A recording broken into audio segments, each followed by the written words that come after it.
வணக்க மக்களே. தொழிலாளர் நலத்துறை பெயரை சொல்லி சென்னையில் ஒரு கும்பல் பெரிய அளவில் வசூல் வேட்டை நடத்திட்டு இருக்கு. அது மட்டும் இல்லாமல் சென்னையில் இருக்கக்கூடிய சில சின்ன சின்ன நிறுவனங்களுக்கு போகக்கூடிய அந்த கும்பல் என்ன பண்ணுறாங்கன்னா, நாங்கள் லேபர் டிபார்ட்மெண்ட்லேருந்து வரோம், ஏழை தொழிலாளர்களுக்கு எங்களால் முடிஞ்ச நலத்திட்ட உதவிகளை செய்ய போகிறோம். ஒரு தொழிலாளிக்கு இதுக்கு ஆகக்கூடிய செலவு 3500 ரூபா. நீங்கள் உங்கள் நிறுவனம் சார்பில் ஒரு 100 தொழிலாளிக்கான செலவை ஏற்றுக்கங்க அப்படின்னு சொல்லி மிரள வைக்கிறாங்க.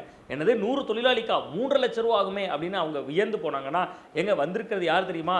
கீழே உயரதிகாரி குமார் இருக்காரு. குமார் வந்தார்னா பெரிய பிரச்சனையா ஆயிரும் அப்படின்னு சொல்றாங்க. ஒரு கட்டத்துக்கு மேல வரக்கூடிய அந்த குமார்னு சொல்லக்கூடியவர் முதலமைச்சர் கூட நெருக்கமா இருக்கக்கூடிய புகைப்படத்தையும் காட்டுறாரு. இது ஒரு நல்ல விஷயம் தாங்க.